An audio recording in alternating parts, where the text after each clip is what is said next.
Hey guys, welcome back to the show. Craig Pasta de Jardula here with Pasta to Go. Listen, our next guest is going to give us some insight to what's going on in Afghanistan. He is a poet, a professor, a peace activist, an author, and much, much more. Islamabad Rock, you might know him from. He's been on the Bill Maher show back in the days. He's also a personal friend of Imran Khan.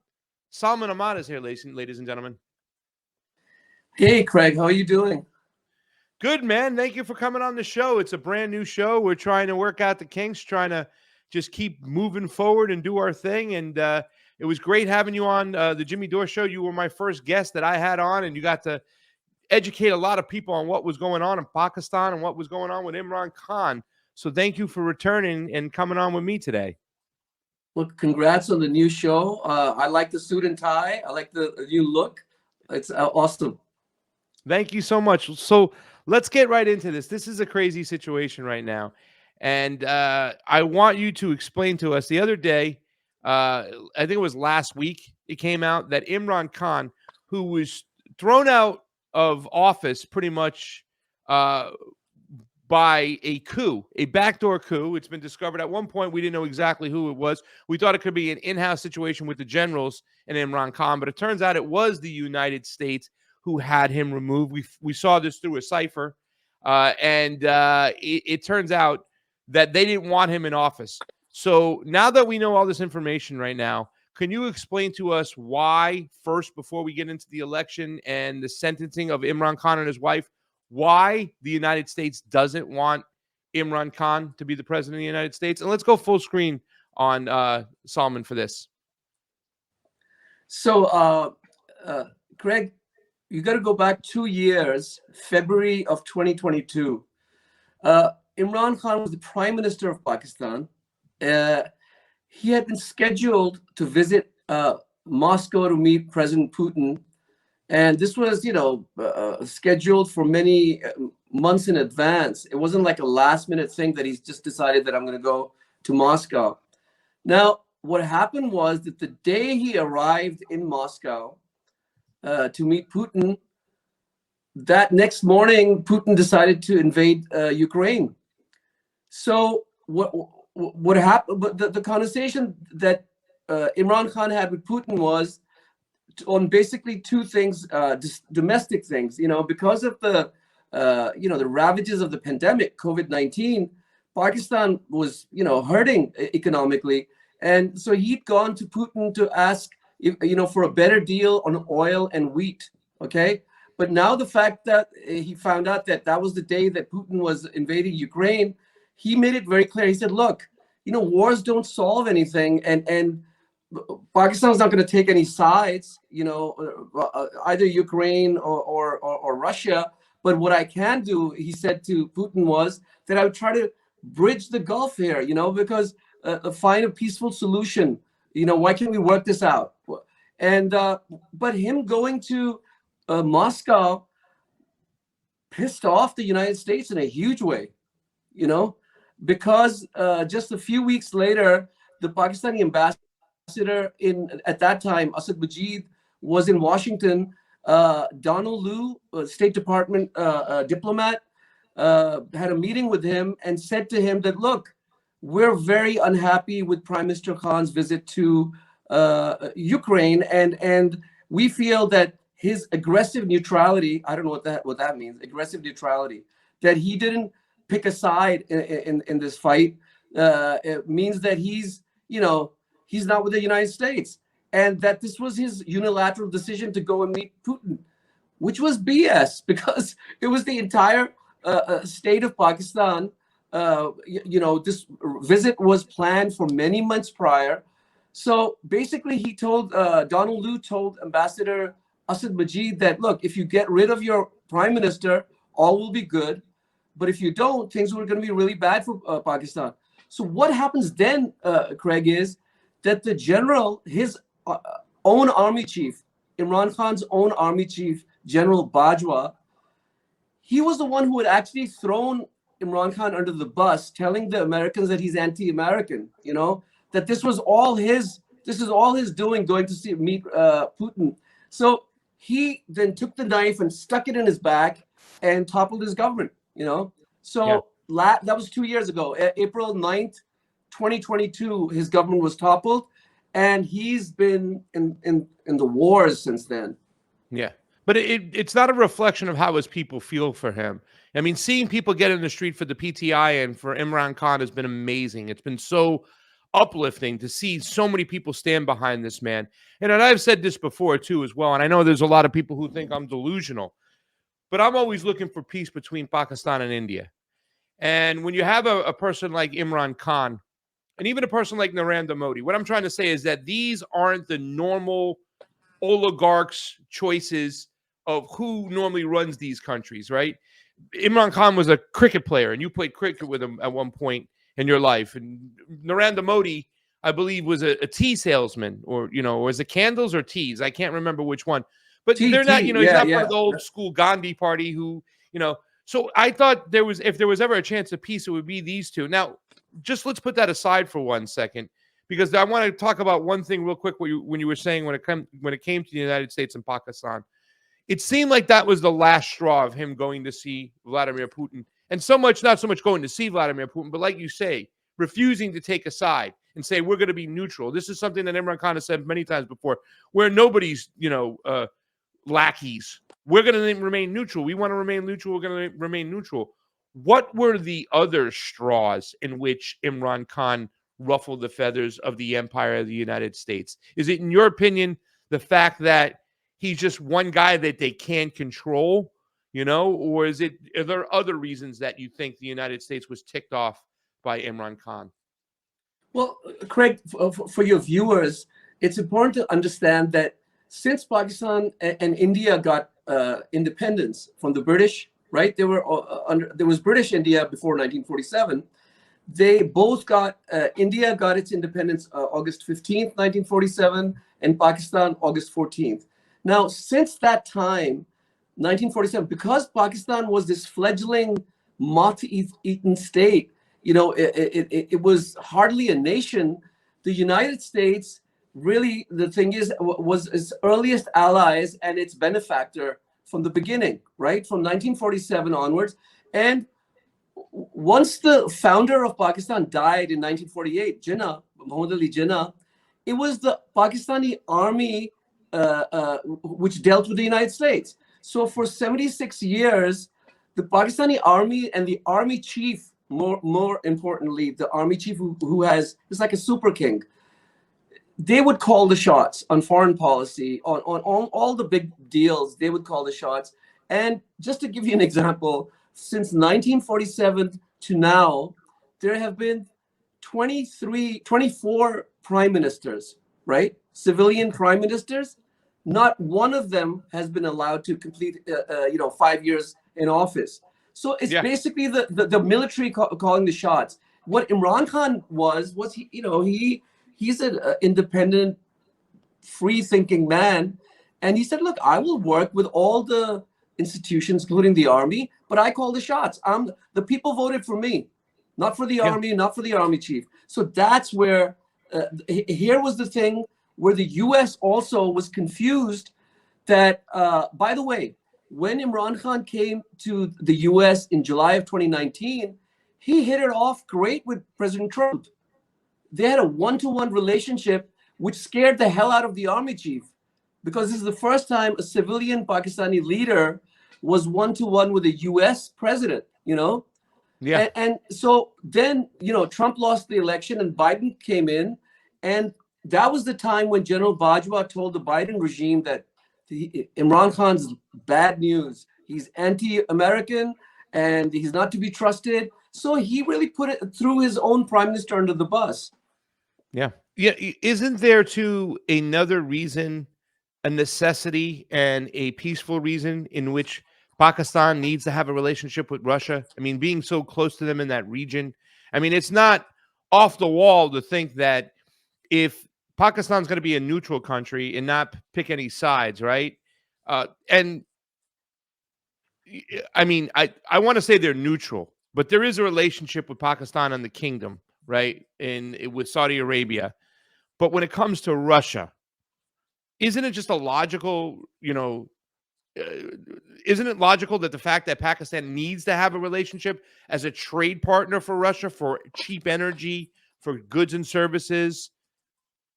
Well, absolutely, Craig. This past week, the economist and author Jeffrey Sachs has written a piece on Imran Khan's regime change, right? And it's a great piece, and perhaps your viewers will get more nuance from that. So Imran Khan took over the reins of Pakistan. 50% of the country lives just below the poverty line. Okay, 50%. So he had to find deals with all kinds of people: China, Russia, Scandinavia, the United States. And he said, I want to be friends with the United States, friends with Russia, friends with China, friends with India. He told Modi, Prime Minister Modi, the moment he came into power, he said, look, if you take one step towards Pakistan, I'll take two steps towards you, right? He's hugely popular in India, by the way. Imran Khan is one of the most popular because of the cricket. He was a cricket superstar. So Indians love him, right? And Bangladesh loves him. He's the most popular South Asian and a most popular Muslim leader in the world. So the fact that his own army chief was jealous of him, basically, he couldn't understand that Imran Khan is a larger than life. Like if your viewers would Google him, you'll find out, how big he is. That his own army chief felt incredibly insecure and got rid of him, like they've gotten rid of 23 other prime ministers in the past. But what was the big change? The moment he was toppled, Craig, 240 million people in Pakistan and 10 million overseas diaspora, right?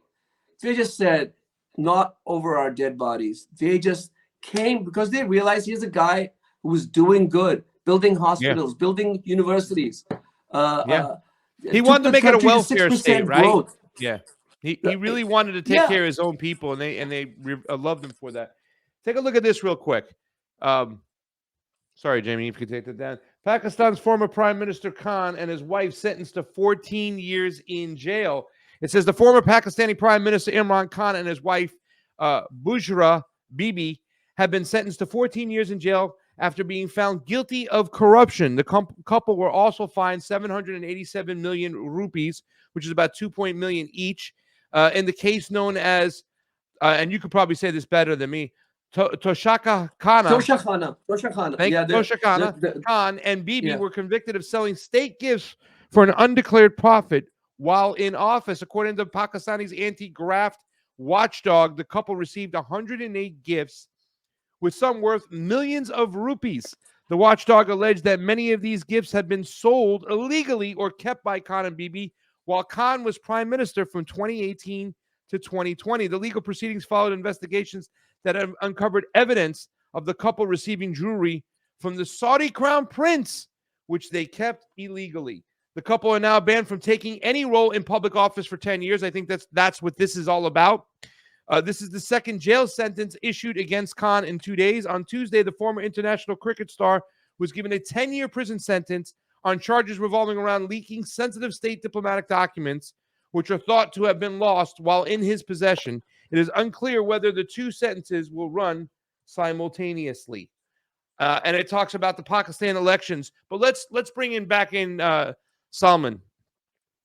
What are your thoughts on that going on? Obviously, I think after he was thrown out of office, instead of sitting back and trying to fight that this what happened in the Congress, in the Parliament, he looked forward and said, okay, let's call elections. Let's look forward. Let's make sure the PTI continues to get stronger, continues to win seats. I get back on the stage, I win, and we'll do what's wrong. We'll right the ship. Plus, not to mention that there's a lot of corruption in Pakistan from those military generals and all those other oligarchs that, have the hand in the piggy bank. And he wanted to make sure that people had to pay a crime for their corruption. What they did was turn the tables instead and put false allegations on him, is what you're saying. Tell us a little bit about the sentence. So 31 years in 3 different cases. By the way, there's close to 200 bogus cases on him. 200 for a guy who's 71 years old who never had a single misdemeanor in his Yeah. life since he was toppled. 200 cases. So this past week they slapped him on 31 years sentence. So he can't stand in the elections. So just to give you a background, he helped raise hundreds and millions of dollars for the cancer hospitals he's built over the last 30 years in Pakistan. Hundreds and millions of dollars, right? And so they got him on selling a watch, okay? That he sold a watch, and his wife and him benefited from selling this watch, which was a gift from the Saudi crown prince, right? Then they found this loophole in his marriage contract which said that he didn't wait enough time to get married to his wife. So 14 years, right?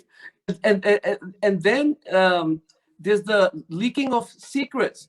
So when he had his lawyers, the judge said, you can't use your lawyers. We'll give you prosecution lawyers who'll fight your defense. It's a complete kangaroo court, complete kangaroo court. Now, why were they doing this? Because they wanted the people of Pakistan to realize, get Imran Khan out of your heads. He's gone. He's history, right? Because they wanted to bring in their own puppet, Prime Minister Nawaz Sharif, in the elections. But this past week, Craig, an incredible research, unexpected. When you called me today, I was just following it. The biggest ever voter turnout in the history of Pakistan, in which his independent candidates swept the exit polls show that they've swept the country. Yeah.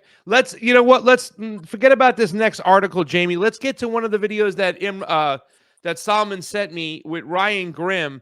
Listen, I've given Ryan Grimm a lot of hard, times. I've not always agreed with him, right? And there's been times I've been like, man, this guy is such a dweeb. But what we see from Ryan Grimm here is pretty damn good.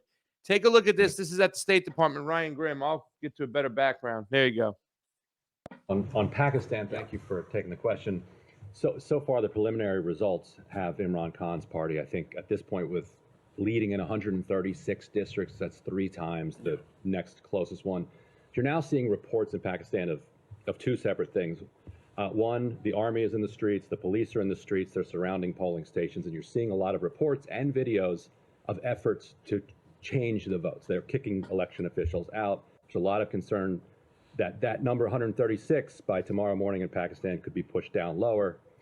Separately, you're seeing also surface in Pakistan an attempt by the kind of military-connected officials to take the independents who are associated with PTI and pressure them to join other parties. So even though Imran Khan's party might win a majority, after torture and bribery, you could have a different government take power. So you've, from the podium, stood up for free and fair elections.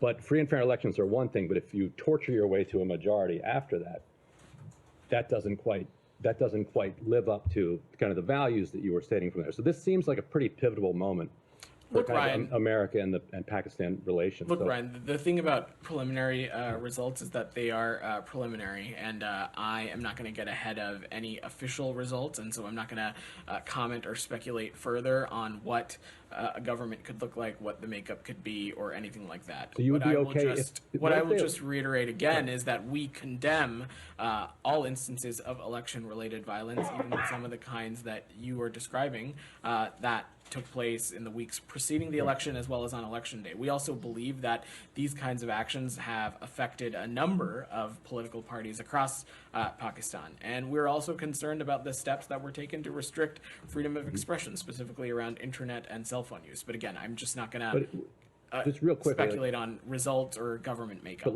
But let's say the Pakistani people do elect a majority of independents associated with the PTI, but then after a bunch of backroom negotiations, which are accompanied by reports of torture, all of a sudden there's another candidate that has a majority. Would that be okay with the United States? I'm not gonna You can't say that wouldn't be okay with the United States. I'm not gonna hypothesize on a made-up situation that you're just describing right now. We will, at some point, I have no doubt that the United States of America will comment on the official election results when they happen. But till then, we will defer to the electoral process, which we believe we take very seriously.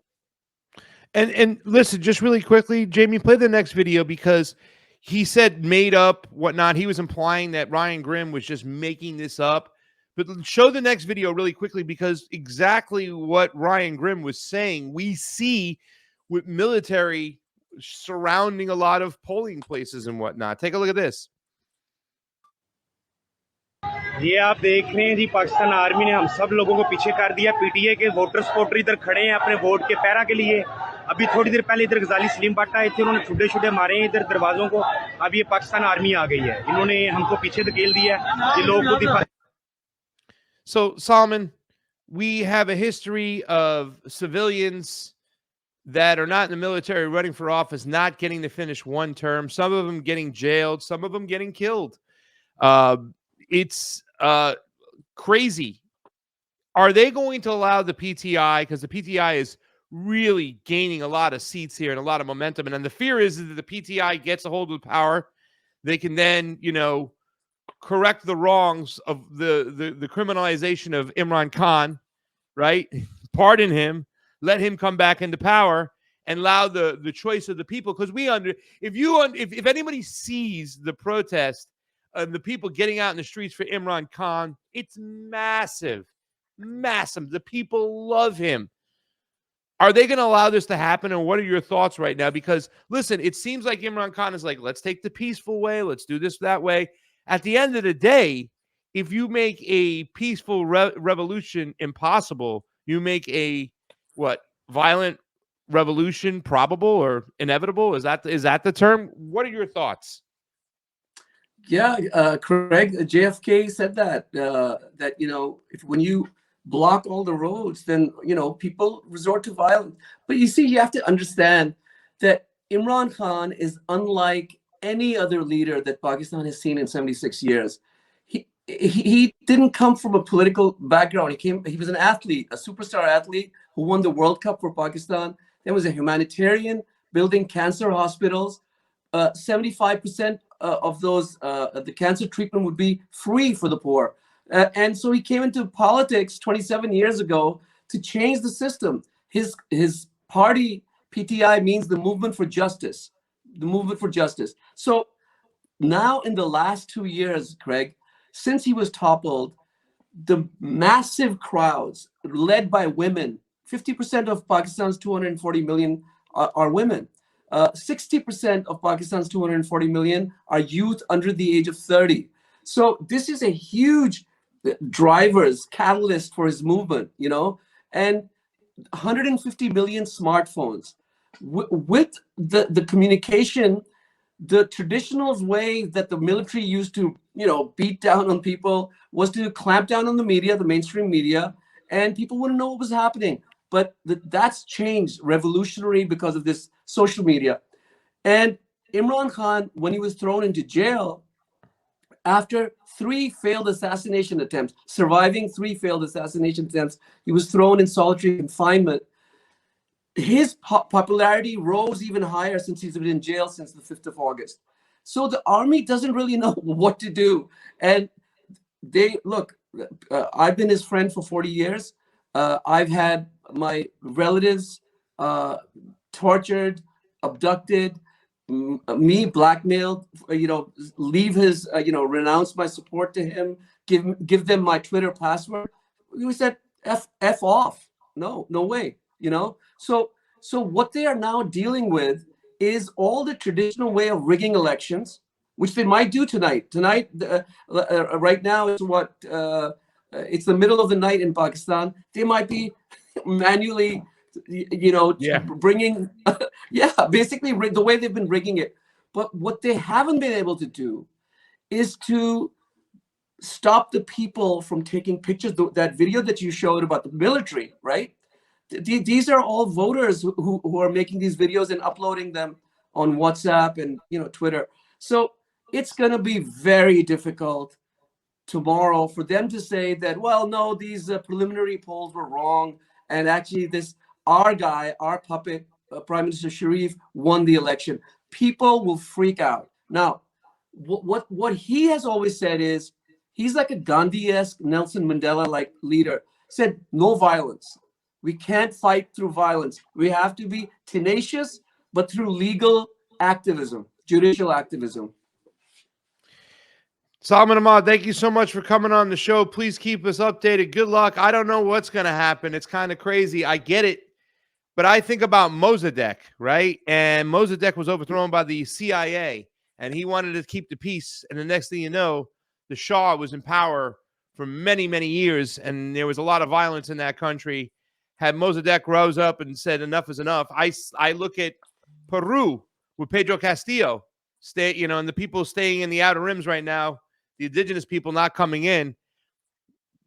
I don't know. Once again, I'm not going to, incite violence and stuff. But at the end of the day, the military is making this almost impossible for the people just to sit still and not do anything, especially when they want their leader, Imran Khan.